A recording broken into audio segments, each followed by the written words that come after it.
This is a fit for a 2011 through 2017 BMW X3 with factory installed flush side rails. We previously outfitted the vehicle with the Thule EvoFlush base roof rack system, and here we're featuring the Thule Motion XT XL 18 cubic foot rooftop cargo box. We found this to be the maximum size cargo box to fit this vehicle without any interference with the fully opened rear hatch. This box measures 84.5 inches in length, 36 inches in width, and 17 inches in height.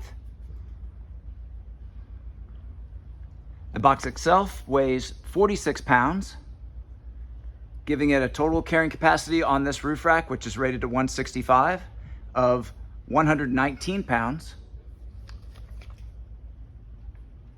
The overall height from the ground to the top of the box is 7 feet 3 inches on this stock BMW. This product and the full line of Thule products are available at rackattack.com. Please see the link in our video description for complete details, our pricing, and promotions.